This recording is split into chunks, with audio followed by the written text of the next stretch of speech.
Good evening, Excellency, ladies and gentlemen. Welcome once again to Cambodia and Global Dialogue or Southeast Asia TV. Tonight, as you can see from the panel, it's a big panel, but they're all my friends. And the interesting part is that tonight we can talk quite a bit about the role of the private sector, but more than private sector, the role of foreign business association, how they contribute to the development of this country, the dialogue with the policymaker, the outreach with the local business community. So I have Matthew anyway, I'm not going to introduce you. Why don't I let you all introduce yourself? All right, start with Matthew. Thank you. I've been here for 25 years in Cambodia, so 10 years always in law, the first 10 years in legal development work, and the last 15 years in private sector law with you for the last 6 years. So in that last 15 years, though, is when I sort of started getting involved in the business associations. And like I was saying earlier, I mean, role really in that whole area is to get involved in advocacy, to try and develop business, for the country, both in our own communities, foreign communities, well within the Cambodian local community. You were BritCham, right? Correct, yeah. BritCham. And on the board with Sandra, CAMFEBA, and on the board with of Eurocham as the BritCham representative. Okay. Yeah, so All right, Sandra, my friend, how long have we known each other? We have known each other for 15 years, I think. Yeah. I came to Cambodia in 2001, so I'm also going on to nearly 20 years in Cambodia. Wow. I'm an entrepreneur. I started a human resource company in 2005 called HR in Cambodia, and that same year I joined CAMFEBA, which is the Cambodian Federation of Employers and Business Associations. And that business association represents private sector towards the government and towards the International Labour Organization on labour and social affairs mostly. We will then work very closely with our colleagues in the Eurocham, in the British Chamber, American Chamber, the Cambodian Chamber of Commerce, to coordinate the development of labour laws in the country, social security laws in the country, education and training in Cambodia, and then also do a lot of work related to representing Cambodia in ASEAN and also internationally in Geneva in the International Labour Conference. CAMFEBA has a membership base of about 3,000 companies, really representing all industries in the country. And today I'm currently the Vice President of CAMFEBA in charge of marketing and international relations, specifically with the International Labour Organization. Great. Blaise? Yes, so thank you. I've been in Cambodia for 20 years myself, 5 years with the European Chamber of Commerce, where I established the advocacy program, and for the past year and a half I've been the Executive Director of the European Chamber of Commerce. So we do a lot of things, we do a lot of advocacy, we do a lot of promoting Cambodia outside as a trade and investment destination for businesses, especially European businesses. We also do services, we provide market studies, we try to connect companies with the markets to understand the market and with potential partners. And as a chamber we do a lot of events. We have 340 members today. We are a member of CAMFEBA because CAMFEBA is a federation of associations, and indeed we include the bilateral European chambers like BritCham, half in half out of course, but still, and the French chamber and the German chamber and others. So this is what I do. All right. Well, combined together we have about 60 years of exposure to Cambodia private sector. No, it's interesting because I mean we look back, Matt, when we knew each other way back in '94. I'm now analyzing a bit how the growth of the private sector have contributed to the development of this country. And it's interesting that in the early days, the private sector was extremely weak. And when I look at their contribution to policy making, to legislative making, to business development, extremely weak. And then you fast forward 20 years later, you can see a very dynamic, Eurocham, BritCham, and CAMFEBA, of course, has been very much at the forefront on the social legislation, labor, the national, social security, that sort of thing. But maybe I start with Matt. Your perspective on the evolution. What have you seen in terms of dramatic turning point from the private sector? At what years, what decade? Okay, if we take 93 as a starting point, okay, after the Paris Peace Accord, what period you think it's sort of like a substantial shift where you feel that the private sector have actually are in position to contribute to the policy or legislation making of this country? I think for me it all took place after the year 2000. So I think 1993 when we first arrived, it was hardly even post-war. It was still pretty much a war situation at that time. So all of the business at that time was sort of owner-run individuals coming in, probably assisting the UN, tradesmen, setting up businesses of that nature. They weren't really big conglomerates, big corporates. And then we had the events of '97, and then all the way through to 2003. But it was really the 2000s. I think a lot of it is to do with, being a lawyer, I'm a bit biased this way, but with legislative framework started to come into place around the year 2000. In fact, I think CAMFEBA established itself around the year 2000 from memory.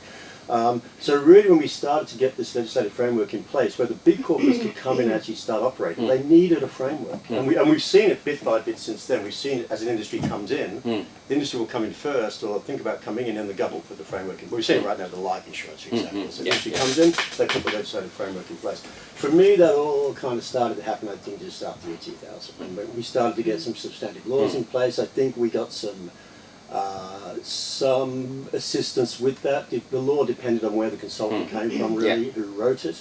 But really it was that push on legislation. I think a lot of that actually was the WTO. Yes, when that happened, there was a lot of legislative framework in place. And that really helped the big corporates come in. Before then it really was owner-run individuals in a particular sector, but it wasn't until, for me, after the year 2000, I think. And this is where CAMFEBA came to play, because it has a lot to do at that time with the export to the US, the linkage with the labor, respect of the labor law, with the issuance of the license for export. So I think you were involved at that time as HR Inc., right? More on the human resource development, right?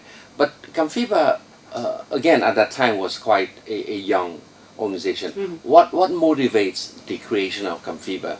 How you've been able to mobilize and like as you said, that CAMFEBA is sort of like a federation of all employers, that sort of thing. Right. The employer. Yes. Employers. So in '97 our labour law was established, and that was also very much sort of when we started garment sector really.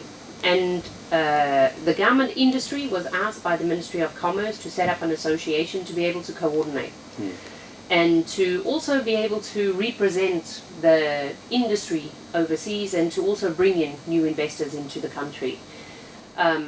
After a trade delegation went to the US, there was the agreement to have labor standards and the ILO to come in and monitor and make sure that the birth and the growth of our garment industry is well represented and that has good labor standards. GMAC, which is the Garment Manufacturers Association of Cambodia, of course could not represent all industries in Cambodia. And every country that is a member of the ILO, the International Labour Organization, which Cambodia is, and this year is our 50-year celebration of being a member of the ILO, we needed to establish an employers organization. So it was really with the trade negotiations with the US that CAMFEBA was established, and we brought all the industries and the big companies that were here, some of the breweries, some accounting firms, all came together to start the Employers Association and the Federation of Employers that represents all different sectors. Okay. So I joined the association in 2005, about 4 or 5 years after it was started. And in the beginning, it was very, we were very small, but also Cambodia did not have a big industry. The environment in 2000, 2001 was just full of NGOs, a lot of NGOs working, and there wasn't a very vibrant private sector.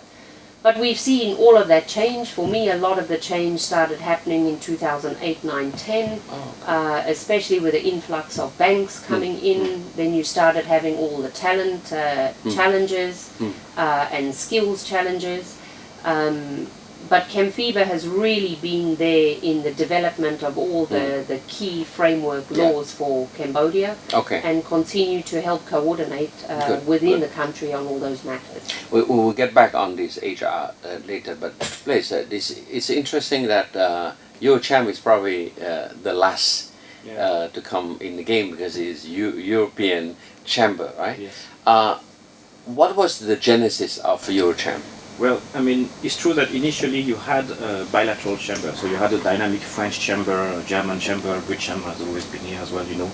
But they were like business clubs doing well in terms of networking. But yes, clubs, exactly. But indeed, you know, because Cambodia has been growing so fast, they realized that it was very important to be able to accompany the evolution of the country and of the regulatory framework, which has to adapt to this fast economic growth. So the original idea was to get together and to create a larger entity, a more influential entity, in order to actually do advocacy, which means to reach out to the government, to promote public-private dialogue, and to give the input and the feedback of the private sector to the government, who was already, you know, of course, thinking about updating and adapting the legal framework to what had become a fast-growing economy. Because yes, I mean, originally you had what? Government, tourism, and NGOs. 20 years ago you come to Cambodia, you look for a job in an NGO. And today, of course, you have such a big private sector. And I think a determining fact has been maybe also the growth of services, you know, of all kinds, which has helped Cambodia to become something more than just an NGO/government/tourism economy.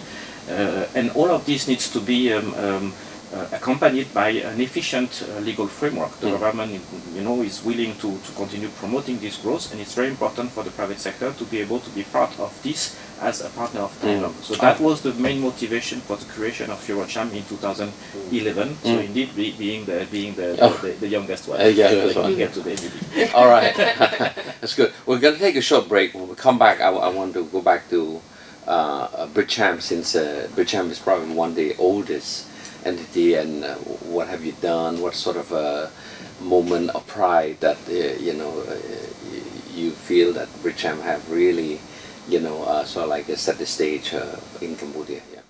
Matt, all right. So according to Blaise, your BritCham is one of the first few pioneers to break into this young private sector mindset. At that time, you know, if you look at the Cambodia structure of business, are mostly mom and pop.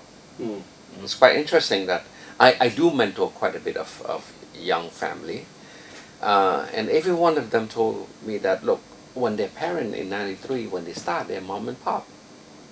So they save the money, you know, 96, 97, 98. They got some money, they send me to this school, and then I got a scholarship to study abroad. And 5, 6 years later, I come back, but the family business has grown so much. So now I start to take over. I speak English. I used to work in Australia as an intern. We pay tax. We have proper, you know, joint venture agreement. So this is the shift of mindset of the mom and pop entrepreneurial spirit. I do whatever, I don't need to pay tax. And then to the children who inherit the family business, but with a background of a country that are sophisticated, right? And I think BritCham probably have a lot to do, because you through BritCham you have enabled quite a lot of Cambodians to study in the UK, scholarship, conference, seminar, that sort of thing. Tell us a bit what BritCham had done. Yeah, no, I think it's right. A point was made earlier that you know, the chambers primarily were clubs. I think initially. So when BritCham started, I don't actually know when it started, way back when, but I was in the NGO sector in those days. But they started out pretty much as social clubs. Maybe people from those particular countries who are doing business in this country getting together for Friday afternoon drinks. And it's evolved tremendously since then into, you know, a reputable organisation. It's now attracts the likes of Prudential and Jardines and these sorts of people onto the board. So it's something that's evolved very organically, depending on who the members were at any given time. As you mentioned earlier, you know, we didn't have a robust business sector in the early days, so we really didn't get high caliber sort of members of these clubs in those days. As the business community picked up, we've started to attract more. They went to these clubs as basically the only show in town to join in terms of their own networking really in those days. But I think what really turned the point for a lot of the chambers was when they stepped up to start to do advocacy. I think CAMFEBA always was, in a sense. CAMFEBA was set up for that very purpose. The government needed a voice for the employers. The business associations weren't. So when Eurocham came about, and we, you know, with BritCham, with the French Chamber, which came together, really it was robust, big enough as a mass to take on advocacy. I think for the chambers, that's really the point of pride. It's more the ability. The government now listens to these chambers, asking for opinions on how to do business better in Cambodia.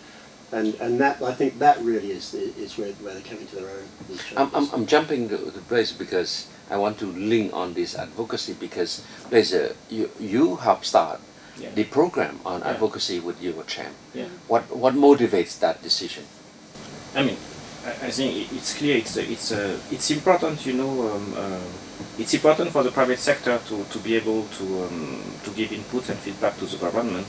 But I think also the government is expecting to have a kind of organized voice from the private sector. One voice. One voice. So, I mean, of course, we cannot pretend to speak in the name of the entire private sector, but at least we can bring together several chambers, you know, which we did under the Eurocham umbrella, and we try to, because we are lucky to have resources, you know, to be able to have a professional team and so on. So we try to really organize ourselves in order to give structured feedback and inputs to the government. And so for the past 4 years and a half, we've been really reaching out to as many ministries as possible, at least those who are in charge of the sectors where our members are active, you know, to provide this input and feedback. But we also try to reach out to the other business associations. Okay. We are close to everybody, including the Cambodia Chamber of Commerce, of course, and other associations, so that we can, as much as possible, encourage a one-voice approach. And it's possible whenever you have an issue that is common to all, you know, of course, first and foremost,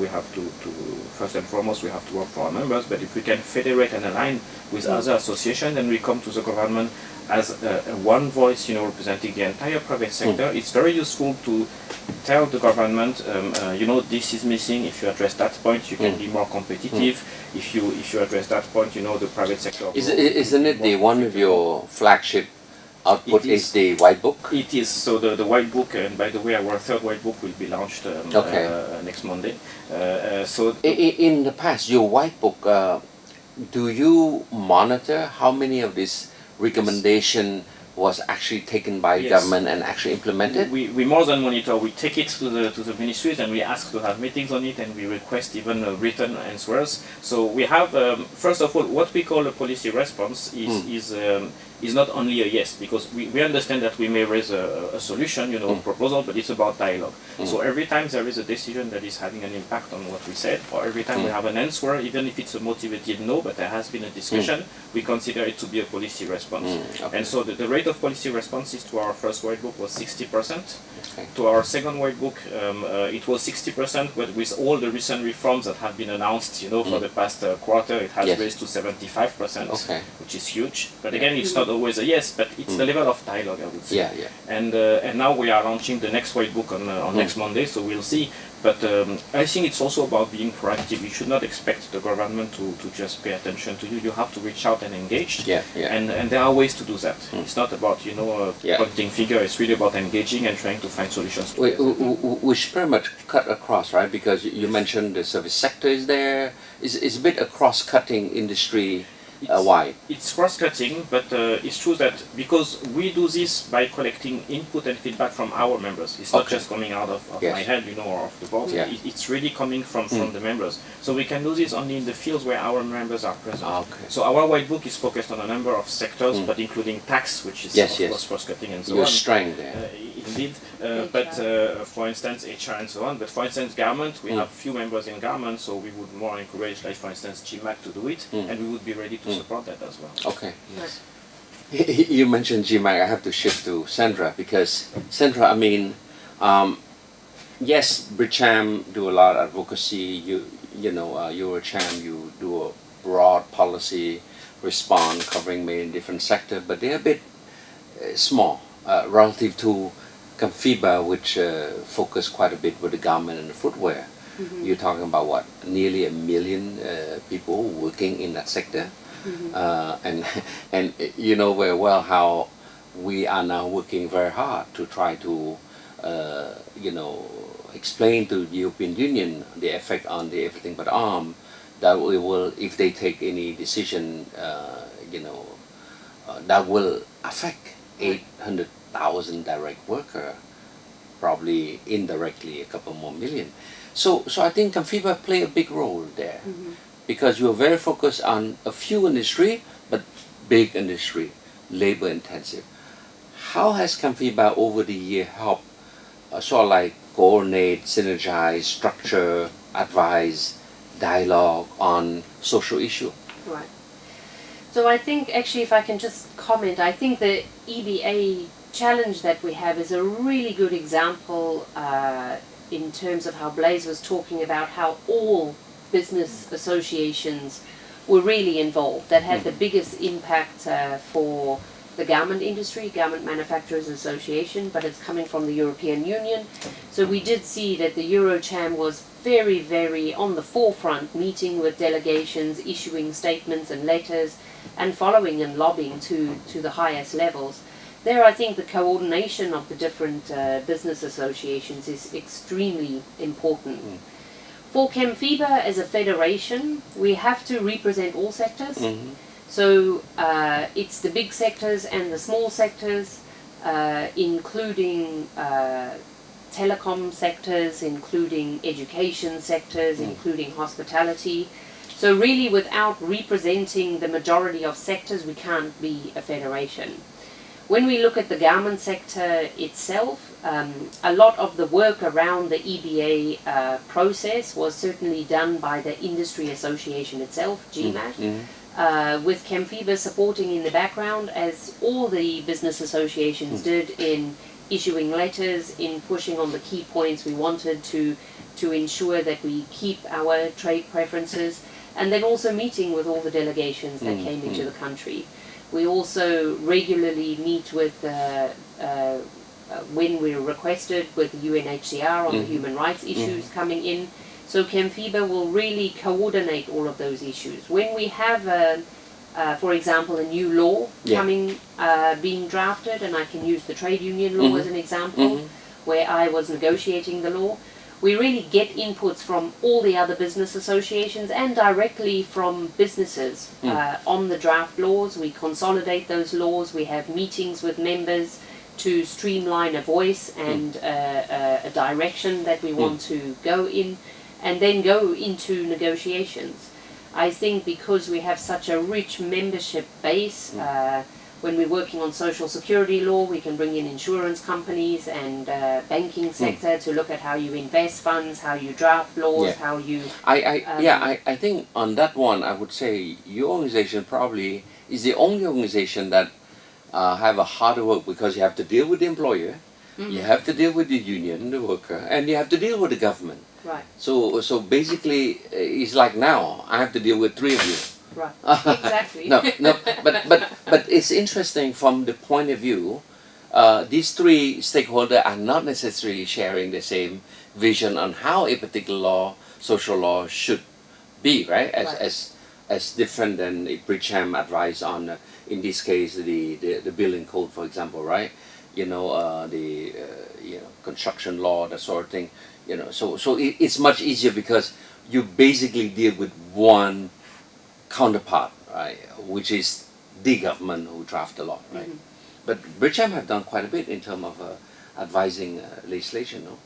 We do it. We're actually doing it largely now through Eurocham. Actually, Okay. we was saying before. So, well, because of that, the advent of Eurocham 6 years ago, maybe 6-7 years ago now, Eurocham, 2011, that really years ago. changed the landscape. Okay. It makes the ability. But it's a good point you make actually. With my CAMFEBA hat, I think one of the unique but really important things is the industrial relations. I mean, this issue, because it cuts across. Of course, it started in the garment sector, but when we saw those strikes break out, when the arbitration comes first started in the hotel sector, these are industrial relations related, and that's across any sector. Everybody has. That an was employer- Raffle at that time. I Raffles, recall. Intercon, all of them, yeah. Yes, but yes. it was, everybody has the employer-employee relationship going on. So this is where CAMFEBA sort of have to advocate around that, and that's tough in a developing, business sector like Cambodia, where it's got a very robust union movement. So I think that's the most challenging thing for pretty much all of the business associations. Is that. So thanks, Matt. But Sandra, back to the industry. So you see a very, I would say, unified employer position, a unified worker position, unified government position. How do you guys reconcile all these three divergent views? That must take a lot of effort. I think within any business association, you definitely have different views because you have a lot of different sectors who are dealing with a lot of different issues. At the end of the day, it comes down to a core team where we are sort of streamlining what we feel is the best way forward, considering a context of laws that we communicate back to our members. And then within negotiating forums and in the labour and social sector, we absolutely have to sit at the table with government and with the unions, and we negotiate and negotiate until we have a outcome. When there are issues that still need to be decided, very often the government will decide in the context of broader laws and the broader legal framework.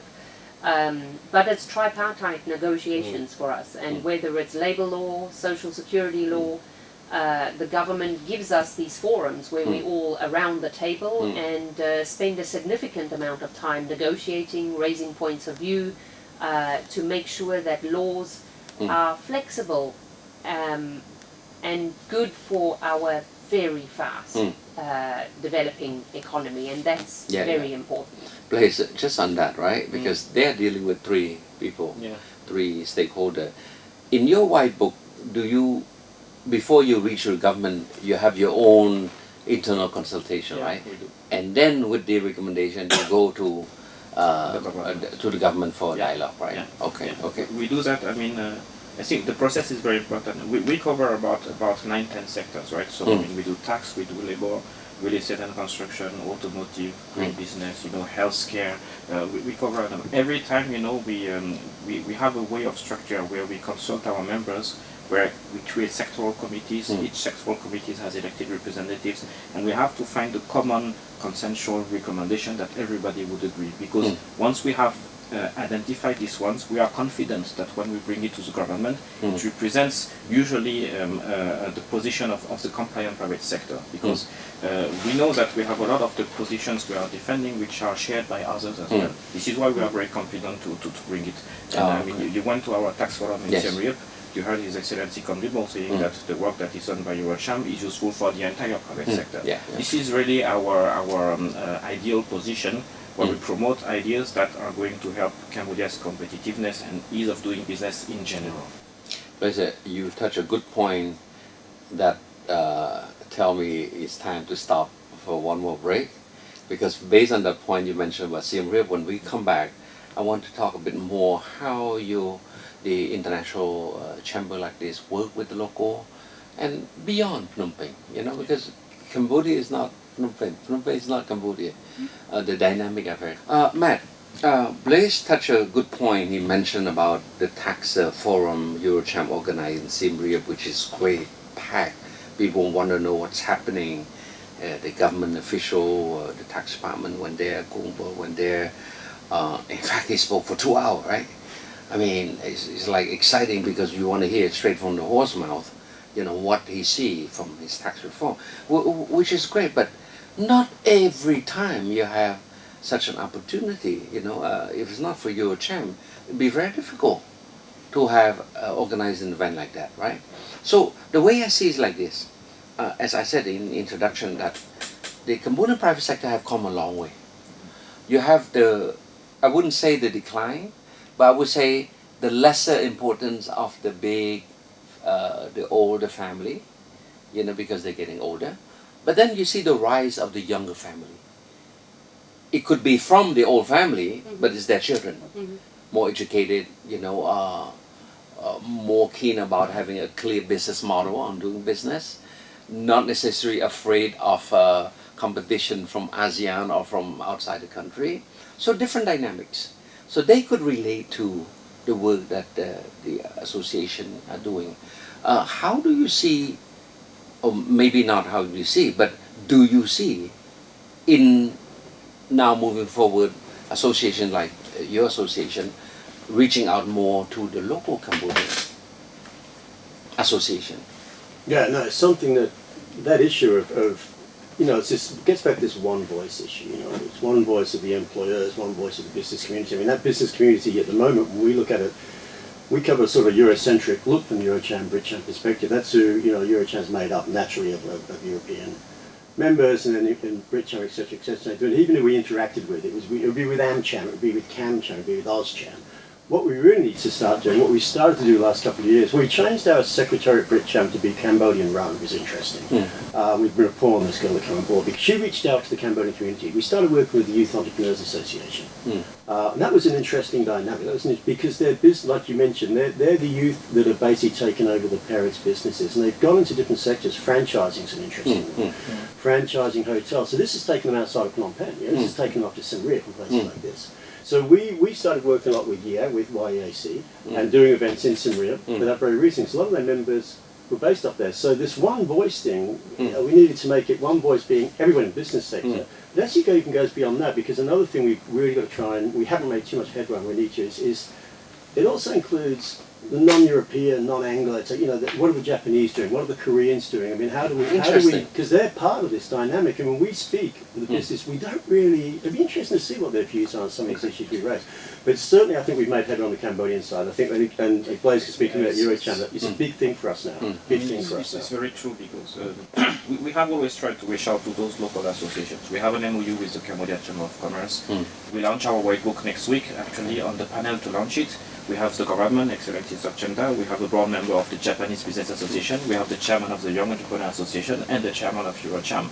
So it is very important, because, again, we will find ways to align with each other, and the government will appreciate this one voice. And two, as you say, you have this new generation of business people.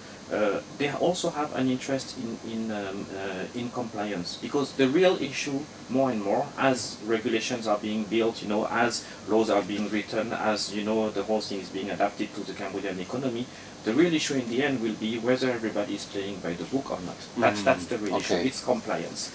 So you sometimes equal playing field. Yes, you sometimes hear people saying that only the foreigners pay tax and the others and the local don't pay. Actually, it's not really true, because we partner with local entrepreneurs who, because they have franchise, because they have the right to import a specific product into Cambodia, they want their competition to play by the book, because they have an interest in compliance, because they have a franchise, because they have an exclusive right of import, and so on and so forth. So it is very important to reach out to them. And if you talk about the province, yes, I think, the long story is that, because you say says straightforwardly, 15 years ago, to pay tax or to have a work permit in Cambodia was a joke. It was a joke. Today it's not a joke anymore. But in Phnom Penh, we are at a certain stage, but the further you go from the center, the more you get a little bit back in time as well. So when we go to Siem Reap, for instance, we are very happy to promote tax compliance, and we see a lot of people coming, and to fill that room of 200 people, we relied on CAMFEBA, we relied on the young entrepreneurs, on the women entrepreneurs, and everybody, so that people, can slowly get into this efforts made by the government and supported by companies like our members to extend compliance. Sandra, again, I still look at CAMFEBA as a very important player in this thing. How how effective are you in the province area? Because many of the government factory are outside Phnom Penh. Right. So in different province. Right. I think the provincial and reaching out to local businesses has to be a priority for all business associations to bring in that collective one business voice. Not only in terms of our membership base, but in terms of our board structures as well, which I know CAMFEBA has really tried to focus on getting Cambodian leadership onto the board of its governing body, and that has been difficult over the years. Yeah. But we have started making headways, and today we have one woman and a gentleman from the HR sector who are both entrepreneurs but also now joining the business associations. And that is really important for us because we need to see that our board structure and our governing structure is also reflecting the economy. CAMFEBA actually has a satellite office in Siem Reap where we work directly with the sectors over there.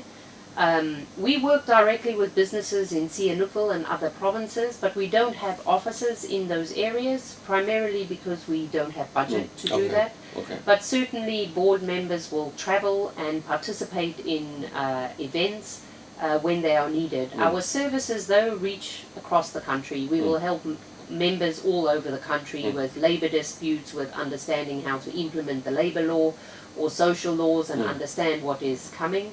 And I think as we see more economic activity in other provinces, yes, there will become a need for all of us to have offices in other provinces to coordinate more effectively. Yeah, because I was working with the Ministry of Public Work and Transport. They are now in the process to prepare a master plan on transport and logistics. And it's interesting when you look at all the master plan, it's all about connecting within Cambodia, the key development pole. Different region have different economic dimension, but mainly is connect inward, but as well as a country connect outward to the Mekong region.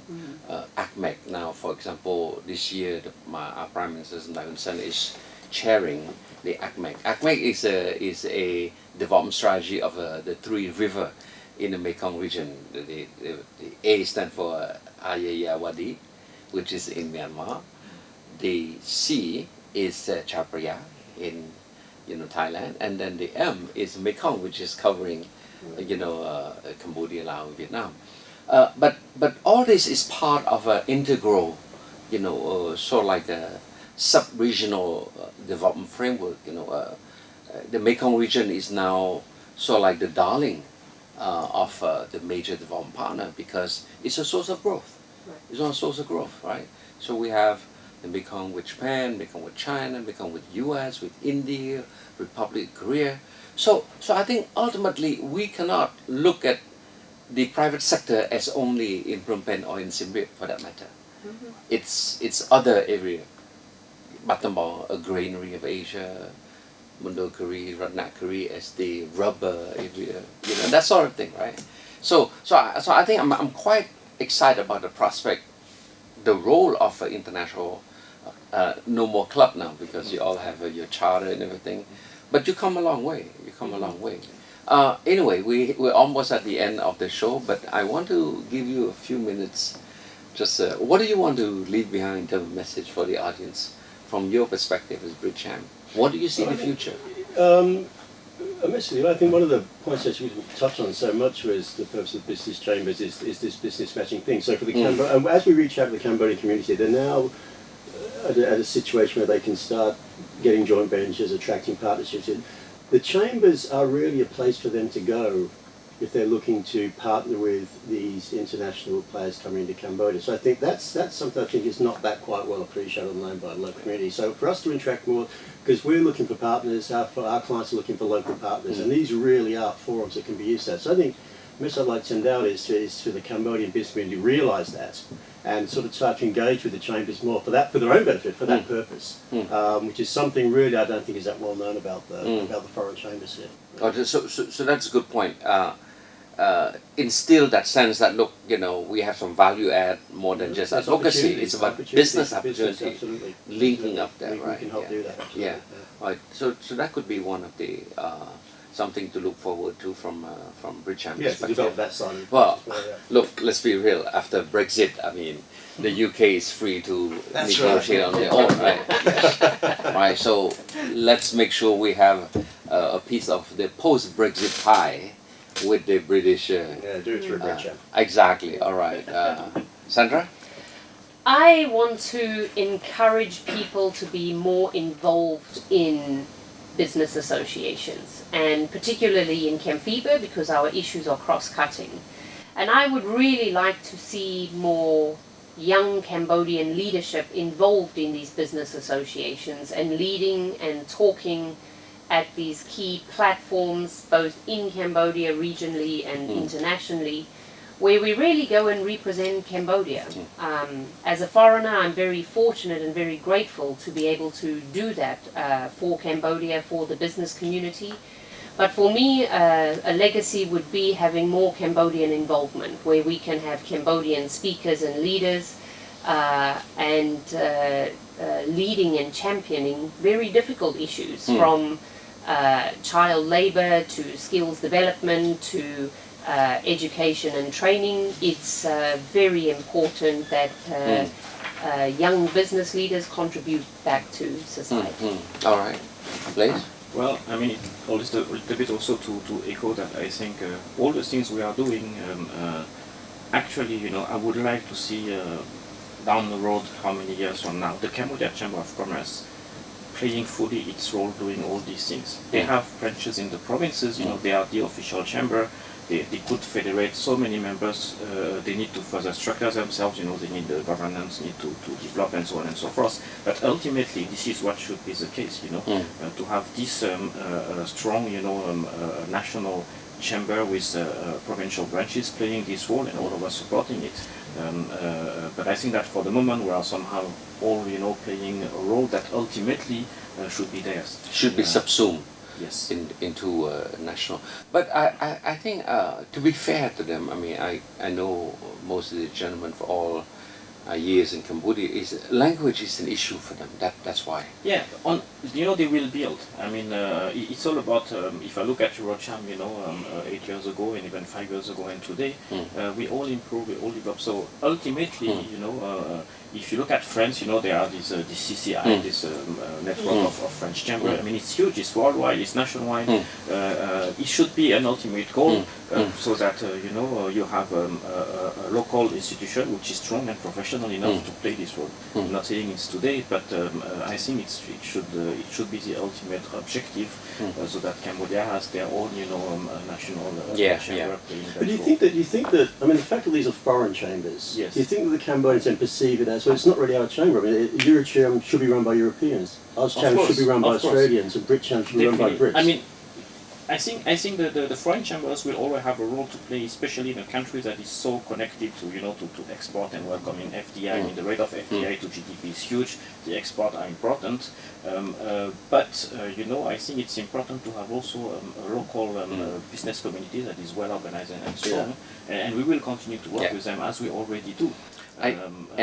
It's a constellation. Right? And I think, to me, it just happened that in this moment in time, sometimes a lot of things that you all have mentioned are development issue, right? I mean, we care, we develop, we want to eventually have a vision to have more Cambodian. But it's interesting that Cambodia is going through a moment in time now that more than ever we need a strong voice from the private sector in the context of the EBA, for example.